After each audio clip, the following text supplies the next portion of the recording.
Bismillahirrahmanirrahim. Assalamualaikum warahmatullahi wabarakatuh. Kami dari kelompok 8 yang beranggotakan saya sendiri bernama Ayu Dia Kurnia Ningrum. Yang kedua Dini Fikri Hayati, dan yang ketiga Khairiyatul Mardiyah, ingin menyampaikan atau ingin membahas mengenai bab perabot emas dan perak yang terdapat di kitab Fathul Qarib pada halaman 10. Langsung saja kita akan memulai pembahasan. Teman-teman bisa melihat atau menyimak dalam buku Fathul Qarib pada halaman 10. Baik, di sini saya akan membacakan ayat mengenai perabot emas dan perak. Bismillahirrahmanirrahim. Faslun fi bayani ma yahrumu istiqmalahu minal awani wa ma yajuzu. Fasal menjelaskan wadah-wadah yang haram dipergunakan dan yang boleh dipergunakan. Jadi dalam bab ini atau pembahasan kali ini akan menjelaskan mengenai wadah-wadah atau peralatan yang haram dipergunakan dan yang boleh dipergunakan. Ayat yang selanjutnya yaitu wabada bil awali faqala wala yajuzu fi ghairi darurah li rajuli au amrati istimalu syai'in min uwani az-zahibi fal fidati la fi aqli wala fi syurbin wala ghairi hima, yang artinya Mushanif mengawali dengan yang pertama, yaitu dengan yang haram dipergunakan. Beliau berkata, selain keadaan darurat tidak diperkenankan bagi laki-laki dan perempuan untuk menggunakan sesuatu dari wadah-wadah yang terbuat dari emas dan perak, tidak untuk makan, minum, ataupun selain keduanya. Jadi dalam ayat ini menjelaskan bahwa kita tidak diperkenankan atau tidak diperbolehkan atau haram menggunakan peralatan yang terbuat dari emas dan perak untuk kegiatan makan, minum, dan selain keduanya, selain keadaan darurat. Jadi misalkan kita melakukan perjalanan jauh ke suatu daerah. Sesampainya di daerah tersebut, di daerah itu mayoritas masyarakatnya atau penduduknya menggunakan barang-barang yang terbuat dari emas dan perak. Karena kita ingin makan atau minum ataupun yang lainnya, maka diusahakan kita tidak boleh atau menghindari menggunakan barang-barang tersebut dan memilih menggunakan peralatan atau perabot yang lainnya yang terbuat dari selain emas dan perak, misalnya plastik ataupun yang lainnya. Ayat yang selanjutnya yaitu wa kama yahrumu istimalu ma dakiroh yahrumu khoduhu min ghairi istimali fi aqsahi, sebagaimana haram menggunakan barang-barang yang telah disebutkan di atas, begitu juga haram menyimpannya tanpa digunakan menurut pendapat Al-Azhar. Jadi dalam ayat ini Al-Azhar berpendapat bahwa seseorang yang menyimpan barang-barang yang terbuat dari emas dan perak tanpa menggunakannya itu juga termasuk haram, walaupun tidak menggunakannya.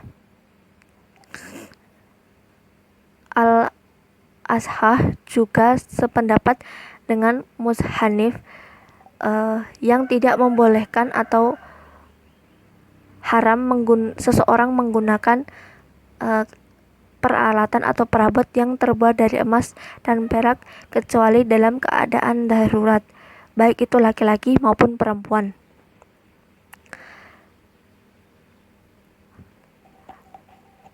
Ayat yang selanjutnya yaitu wa yahrumu aidon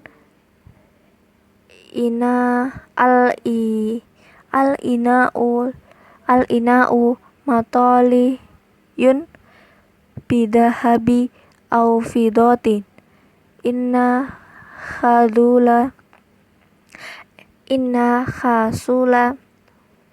final tilai syai'un bi ghairihi ngalan nar.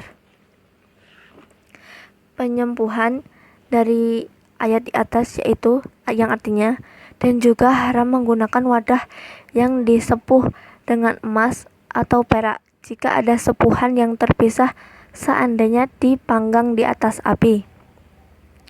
Jadi dalam ayat ini menjelaskan bahwa jika dalam suatu tempat tersebut terdapat wadah yang terbuat misalkan terbuat dari semen misalkan ataupun tanah, tetapi terlapisi emas ataupun perak, tetapi warga atau orang yang memiliki wadah tersebut menjelaskan bahwa wadah tersebut tidak terbuat dari emas ataupun perak. Ketika kita menyepuhkan atau memanggangnya di atas api, terdapat pisahan yang berupa emas ataupun perak, maka jelas barang tersebut terbuat dari emas ataupun perak.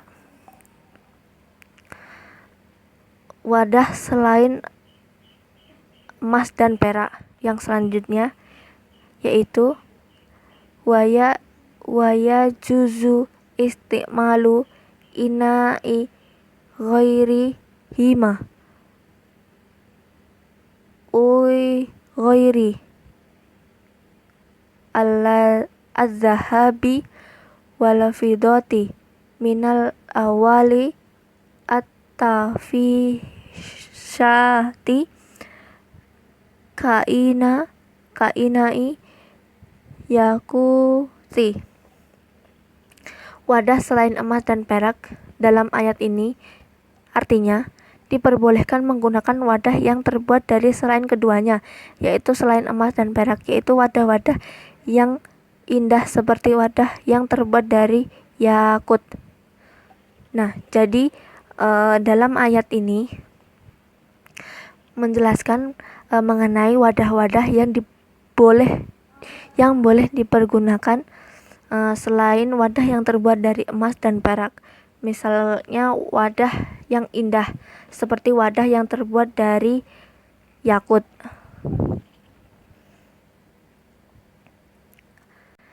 Tambalan emas dan perak. Ayat yang selanjutnya yaitu wa yahrumul inaul mudabbabu bidzabati fiddatin kabirati urfan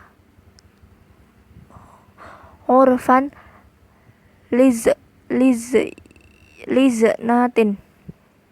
Artinya haram menggunakan wadah yang ditambal dengan tambalan perak yang berukuran besar menurut urf dengan tujuan berhias. Nah, jadi dalam ayat ini berkaitan dengan ayat yang sebelumnya tadi, mengenai wadah yang terbuat dari selain emas tetapi tertambal oleh emas ataupun perak. Cara kita melihatnya yaitu dengan memanggangnya di atas api. Jika tambalan itu memisah atau terlepas dari wadah tersebut, maka barang tersebut atau wadah tersebut haram untuk digunakan karena wadah tersebut memiliki tambalan dari emas dan perak yang berukuran kecil ataupun besar menurut al-urf dengan tujuan berhias. Jadi wadah yang tertambal oleh emas dan perak tetapi tidak dipergunakan hanya untuk dipajang ataupun dihias, itu juga termasuk haram karena dari penjelasan yang di atas tadi, seseorang yang menyimpan atau memajang barang yang terbuat dari emas dan perak itu haram hukumnya. Ayat yang selanjutnya yaitu fa'in kanat kabirotan li hajatin jaza ma'al karohati au saghirati ghurfa liznatin kurhat au li hajatin fala tukrahu, yang artinya jika tambalan perak itu berukuran besar karena ada hajat maka diperbolehkan namun makruh, atau berukuran kecil secara urf karena tujuan berhias maka dimakruhkan, atau karena hajat maka tidak dimakruhkan.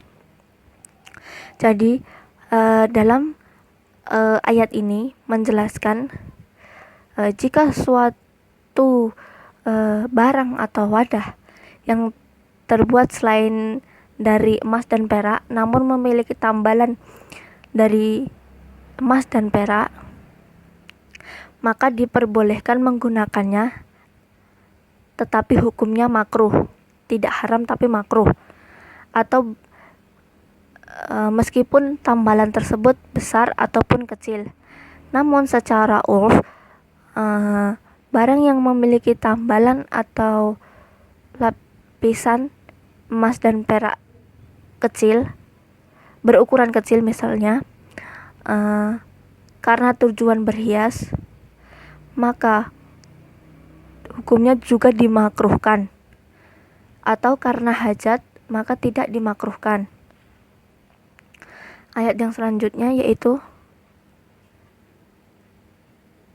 umma